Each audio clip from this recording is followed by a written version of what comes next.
Hello दोस्तों, कैसे हैं आप सब। हमारे यूट्यूब चैनल आर्ट के पास स्वागत है। दोस्तों, जैसा कि यूजी सेमेस्टर 4 का जो है रिजल्ट आ चुका है और सेमेस्टर 5 में जो है सारे कॉलेजों में जो है एडमिशन स्टार्ट हो चुका है।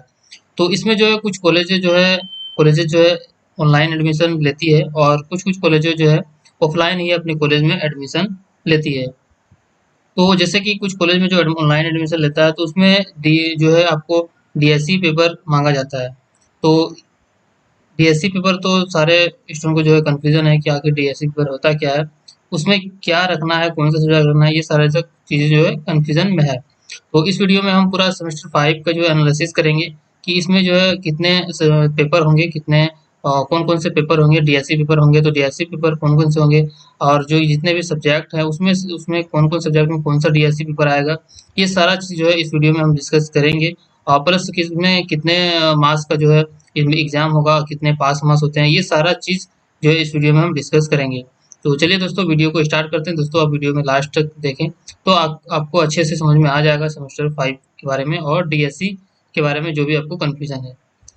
और दोस्तों, अगर आप हमारे चैनल में न्यू है या फिर आपने अभी तक हमारे चैनल को सब्सक्राइब नहीं किया है तो सब्सक्राइब कर ले और बेल आइकन को प्रेस कर दे ताकि हमारी वीडियो आप तक सबसे पहले पहुंच सके। दोस्तों, मैंने आप लोगों के लिए जो है ये जो नोट्स बना के रखा है, तो यहाँ पे आप देख सकते हैं। सबसे पहले मैंने यहाँ पे दिया हुआ है प्रैक्टिकल सब्जेक्ट और नॉन प्रैक्टिकल सब्जेक्ट।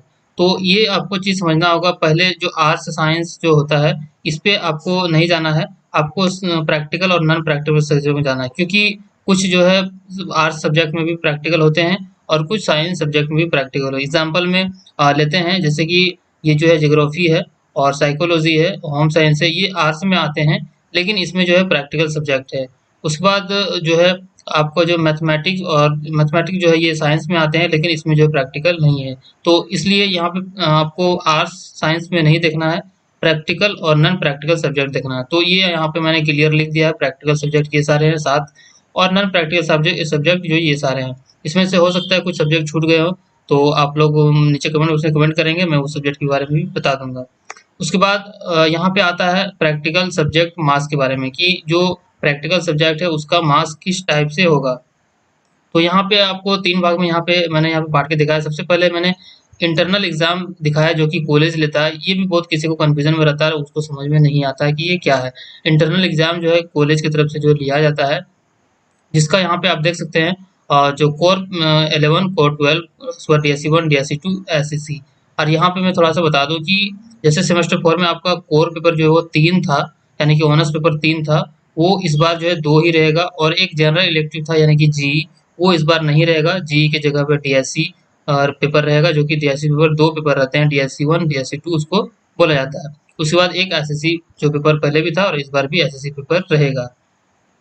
तो यहाँ पे आपका जो फुल मार्क्स जो है, यहाँ पे आपको जैसे मैंने एफएम लिखा हुआ है, तो एफएम का जो मतलब फुल मार्क्स है और पीएम का मतलब होता है पास मार्क्स। तो यहाँ पे आपका जो कोर में जो है आपको 15-15 मार्क्स करके रहेगा और इसका पास मार्क्स जो है 6 रहेगा। और एसएससी में फुल मार्क्स 10 रहेगा और पास मार्क्स 4 रहेगा। ये आपका इंटरनल का मैंने बता दिया। इंटरनल में जो है सिर्फ थ्योरी होता है, प्रैक्टिकल नहीं होता है, चाहे कोई भी सब्जेक्ट हो। उसके बाद एक्सटर्नल बाय यूनिवर्सिटी जो यूनिवर्सिटी के द्वारा लिया जाता है, उसमें आपका थ्योरी और प्रैक्टिकल दोनों रहता है, जिसका प्रैक्टिकल सब्जेक्ट हो। तो यहाँ पे आपका कोर सब्जेक्ट में जो है आपका 60 मार्क्स का रहेगा, डीएससी में भी 60 मार्क्स का फुल रहेगा और पास मार्क्स जो है आपका 24 रहेगा। ये जो मैंने 24 निकाला, ये भी मैंने बता देता हूँ। ये जो 24 मैंने निकाला है 60 का, ये 40% है। और यहाँ पे आपको कोई भी यहाँ पे सारे सब्जेक्ट में जो है आपको 40% जो है यहाँ पे पास मार्क्स रहता है। तो इसमें भी उसी तरह है, एसएससी का 40 मार्क्स है फुल और पास मार्क्स 16 है। उसके बाद प्रैक्टिकल है। प्रैक्टिकल में आपका जो 25 मार्क्स जो फुल रहता है, ये दोनों मिला के आपका 50 मार्क्स फुल रहता है, जिसमें से पास मार्क्स 20 रहता है। ये दोनों मिला के यहाँ 50 होता है, यानी कि एक में आपका यहाँ पे नहीं रहेगा पास, आपका दोनों मिला के 50 होता है, इसमें से आपका 20 मार्क्स पास होता है। उसी तरह डीएससी डीएससी भी आता है, टोटल मार्क्स 50 होता है, 20 मार्क्स पास होता है। और यहाँ पे आपका जो पूरा जो सेमेस्टर है, 5 सेमेस्टर, पूरा सेमेस्टर में आपका टोटल जो है 450 मार्क्स का होता है, जिसमें से आपका जो है 180 मार्क्स जो है आपका पास मार्क्स होता है। 40% हर सब्जेक्ट का यहाँ पे मैंने लिखा 40%, इस सब्जेक्ट हर सब्जेक्ट का, यानी कि 450 में 180 प्लस आपको लाना है, तो आप जो है सेमेस्टर पास हो जाएंगे। और सब्जेक्ट वाइज को भी देख के आपको लाना है। तो ये आपको यहाँ पे समझ गए प्रैक्टिकल सब्जेक्ट के बारे में। उसके बाद नॉन प्रैक्टिकल सब्जेक्ट आता है। इसमें आपका जो है कॉलेज की तरफ से इंटरनल जो होता है वो 20 मार्क्स करके होता है, पास मार्क्स 8 होता है और एसएससी में 10 होता है, 4 पास मार्क्स होता है।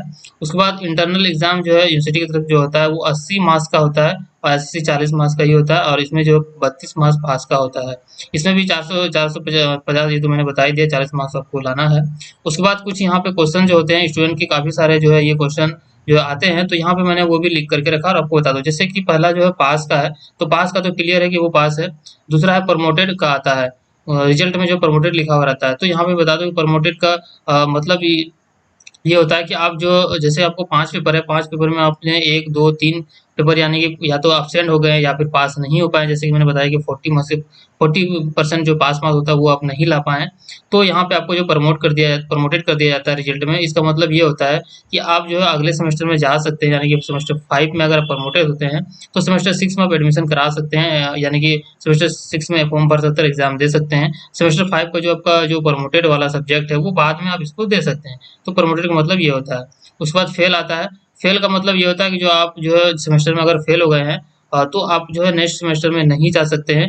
आपको उसी सेमेस्टर का फिर से एग्जाम देना होगा जब भी एग्जाम होगा। उसके बाद उस सेमेस्टर में या तो आप पास होंगे या प्रमोटेड होंगे, तो ही आप अगले सेमेस्टर में जा सकते हैं। उसके बाद पेंडिंग का एक आता है, कई सारे स्टूडेंट का पेंडिंग का भी देखने को मिलता है। पेंडिंग का मतलब ये होता है कि यूनिवर्सिटी को जो है आपका कुछ जो है इन्फॉर्मेशन नहीं मिला, यानी कि मार्क्स वगैरह जो आपका उनको सही तरीके से नहीं मिला है, तो इसलिए वहाँ पे पेंडिंग कर जाता है। और जिसका भी पेंडिंग रिजल्ट में आया वो तुरंत ही अपने कॉलेज से कॉन्टैक्ट करेंगे और वहाँ पे एप्लीकेशन लिख के वो देंगे, तो यूनिवर्सिटी पे जाएगा और वो सही होके जो है आपका आ जाएगा। अक्सर जो है पेंडिंग जो है एब्सेंट को ले इंटरनल मार्क्स को लेके होता है, तो इंटरनल मार्क्स को लेके जो कॉलेज से जो है वहाँ से सही कर दिया जाता है। तो ये भी आप ध्यान में रखेंगे। उसके बाद आता है कई सारे स्टूडेंट में एबी भी लिखा हुआ रहता है। तो एबी का मतलब क्या है? एबी का मतलब जो होता है एब्सेंट होता है, यानी कि अगर एग्जाम में आप एब्सेंट हो गए तो उसमें एबी लिख दिया जाता है। बहुत कोई किसी स्टूडेंट का जो है वहाँ पे एग्जाम में अटेंड भी होते हैं, कॉपी भी लिखते हैं, लेकिन उनका एबी लिखा हुआ रहता है। इस स्थिति में प्रॉब्लम ये होता है कि आपका जो है अटेंडेंस जो है वहाँ पे नहीं बना होगा, इसलिए ऐसा होता है। तो उसके इसके लिए भी आप अपने कॉलेज से कॉन्टैक्ट करेंगे, आपका जो है वो सही हो जाएगा अगर आप अटेंड हुए हैं तो। उसके बाद इसका जो सेमेस्टर 1 से लेकर 5 तक में जो आप परसेंटेज का बहुत कोई पूछते हैं कि परसेंटेज कैसे निकलना है, क्योंकि यूनिवर्सिटी जो है सीजीपीए का परसेंटेज का फॉर्मूला उन्होंने दिया है, लेकिन एसजीपीए का फॉर्मूला नहीं दिया। तो एसजीपीए का फॉर्मूला आप नॉर्मल फॉर्मूला से निकाल सकते हैं। ऑब्टेन मार्क्स भाग इसमें करना है फुल मार्क्स और गुना कर देना है 100 से, तो यहाँ पे आपको परसेंटेज निकल जाएगा। तो ये फॉर्मूला नॉर्मल जो जनरल फॉर्मूला है उससे आपको निकालना है, क्योंकि जो फाइनल जो आपका आएगा सीजीपीए उससे आपको जो है यूनिवर्सिटी के फॉर्मूला से निकालना है। वो फॉर्मूला मैं बाद में आपको सेमेस्टर 6 का जब मैं एनालिसिस करूंगा तो उस टाइम में आपको बता दूंगा। उसके बाद आता है दोस्तों एसएससी पेपर में कौन सा इस बार रहेगा।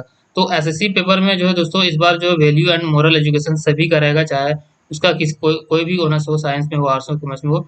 जो एसएससी पेपर जो वैल्यू एंड मोरल एजुकेशन सभी का रहेगा। उसके बाद डीएससी में कौन कौन सब्जेक्ट, डीएससी के बारे में अब मैं यहाँ पे आप लोग को बताने वाला हूँ। तो डीएससी पेपर में जो है आप लोग को ध्यान से आप लोग को देखना है और समझना है। तो मैंने यहाँ पे इसका भी मैं पूरा चार्ट यहाँ पे आप लोग को बना के रखा हूँ, और ये चार्ट मैं आप लोग को टेलीग्राम के ग्रुप में आप लोग को मैं ये डाल दूंगा और वहीं से आपको ये डाउनलोड करना है। तो अगर आप हमारे टेलीग्राम ग्रुप में नहीं जुड़े हुए हैं, टेलीग्राम ग्रुप को आपको जरूर से जरूर जुड़ जाना है। दोस्तों ये हमारा टेलीग्राम ग्रुप है, आप देख सकते हैं यहाँ पे एसकेएम यूनिवर्सिटी अपडेट और ब्रैकेट में आरपी टेक लिखा हुआ रहेगा। 1779 नंबर फिलहाल इसमें है। तो ये ग्रुप में आपको ज्वाइन हो जाना है। यहीं पे मैं आप लोग को ये जो पीडीएफ है, ये पीडीएफ बना के मैं आप लोग को डाल दूंगा ये नोट्स। यहाँ से आप सारे सब्जेक्ट का जो है डीएससी पेपर देख पाएंगे सेमेस्टर 5 का, और आसानी से आप अपना फॉर्म फिलअप कर पाएंगे। तो इस ग्रुप को ज्वाइन करने पूरा ग्रेजुएशन ये आप लोग को काम आने वाली, हेल्प आने वाली है यहाँ पे। और जो आपको सिलेबस वगैरह सारा चीज मिलेगा, कोई भी सवाल हो, डाउट हो तो यहाँ पे आप पूछ सकते हैं। यहाँ पे सोल्यूशन जिसको भी आता है वो देंगे, या फिर मैं रहूंगा अवेलेबल तो मैं भी यहाँ पे आप लोग को इन्फॉर्मेशन दे दूंगा। तो अब आते हैं यहाँ पे डीएससी पेपर पे। तो यहाँ पे जो है ऑनर्स पेपर, यहाँ पे मैंने सीरियल नंबर लिखा है। उसके बाद कोर या फिर ऑनर्स, कोर कोई ऑनर्स बोलते हैं, तो ये यहाँ पे मैंने ऑनर्स पेपर का नाम लिखा हुआ है। उसके बाद डीएससी 1 लिखा हुआ है, डीएससी 2 लिखा है। अब यहाँ पे किसी में आपको 2 3 देखने को मिल रहे होंगे। जैसे कि मैंने यहाँ पे हिंदी में दो लिखा हुआ ए और बी, तो ये ग्रुप होता है कि जैसे कि हिंदी का डीएससी 1 उपन्यास और कहानी, ये दोनों है। और ग्रुप ए का उपन्यास है 1 और 2 में है नाटक। उसके बाद कहानी ग्रुप बी में कहानी है, इसका DSC 2 है एकांकी। तो कुछ कॉलेज में जो है उपन्यास नाटक चलता है और कुछ कॉलेज में कहानी एकांकी भी चलता है। तो ये आपको जो है अपने कॉलेज में कंफर्म करना पड़ेगा कि आपके टीचर से कि अभी इस बार जो है मैं कौन सा रखना है। तो कॉलेज बताएंगे कि उपन्यास नाटक रखना है तो वही रखना है आपको, अगर बोलेंगे कहानी एकांकी रखना है तो कहानी का भी रखना है। लेकिन मैं बता दूं कि 90% जो है एसकेएम की यूनिवर्सिटी के जो कॉलेजेस हैं उसमें जो है सेम रहते हैं। उपन्यास नाटक मैंने अभी तक जितना भी देखा है कि उपन्यास नाटक ही ज़्यादातर कॉलेजों में ये चलता है। तो आप एक बार कंफर्म कर लेंगे तो आप बेटर रहेगा। तो उसके बाद हिस्ट्री में तो एक ही है, हिस्ट्री ऑफ मॉडर्न इंडिया, ये भी 90% कॉलेजों में सेम ही रहता है। ये सब भी इंग्लिश, सोशियोलॉजी, ये सब भी सेम रहता है। उसके बाद इकोनॉमिक्स में यहाँ पे आपको 3 ग्रुप देखने को मिल रहा होगा, group A, B, C. Group A का इंडस्ट्रियल इकोनॉमिक्स और फाइनेंशियल इंस्टीट्यूशन है, ये मैंने ऊपर रखा है। ये भी 90% कॉलेजों में सेम रहता है, इंडस्ट्रियल इकोनॉमिक्स और फाइनेंशियल इंस्टीट्यूशन ये जो चलता है। बाकी ये जो है बहुत कम ही कॉलेजों में ये दिया जाता है। तो एक बार इसको भी, अगर आपका इकोनॉमिक्स है तो एक बार आप कंफर्म कर लेंगे अपने कॉलेज में तो वो बता देंगे वही आपको रखना है। और फिलहाल अगर नहीं बता पाते हैं तो आप ए वाला जो है, ए वाला ग्रुप रख सकते हैं, क्योंकि ज़्यादातर कॉलेजों में ए वाला ग्रुप ही चलता है, इंडस्ट्रियल इकोनॉमिक्स और फाइनेंशियल इंस्टीट्यूशन। उसके बाद बाकी सब सिंगल सिंगल है, आप देख सकते हैं। यहाँ पे ये सब रखेंगे, आपको कोई प्रॉब्लम नहीं होगा। आपको जो आसानी से इसमें जो है यही सब रखे, क्योंकि ये सब सिंगल सिंगल है तो सारे कॉलेजों में जो यही चलता है। उसके बाद यहाँ पॉलिटिकल साइंस में भी 2 देखने को मिल रहा है, स्टेट पॉलिसी इन झारखंड। और उसके बाद है contemporary issue in Indian politics, तो यहाँ पे भी 2 देखने को मिलता है, दोनों में से कोई एक रहता है। तो अगर आपको पॉलिटिकल साइंस आप भी तो एक बार कंफर्म कर लेंगे। और सेकंड DSC 2 में तो same human right in India सभी का रहता है, तो वो यहाँ पे दिया हुआ है। तो यहाँ पे मैंने जितने भी सब्जेक्ट हैं, और अकाउंट्स में भी कई से पूछते हैं कॉमर्स के लिए, तो कॉमर्स का अकाउंट जो है फाइनेंशियल मैनेजमेंट और एडवर्टाइजिंग जो आपको रखना है।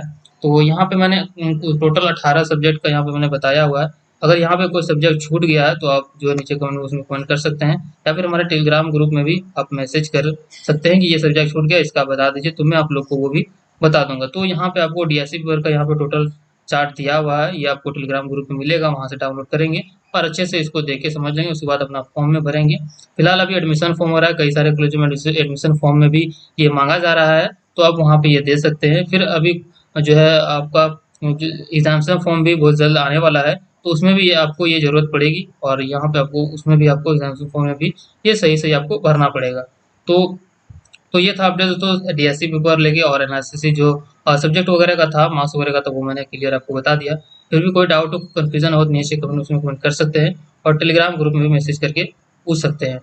तो दोस्तों इस वीडियो में बस इतना ही। अगर वीडियो आपको पसंद आया हो तो लाइक करेंगे और अपने फ्रेंड्स को भी जरूर शेयर करेंगे। तो मिलते हैं फिर दोस्तों किसी नेक्स्ट वीडियो में न्यू अपडेट के साथ। तब तक के लिए हमारी वीडियो को देखने के लिए बहुत बहुत धन्यवाद।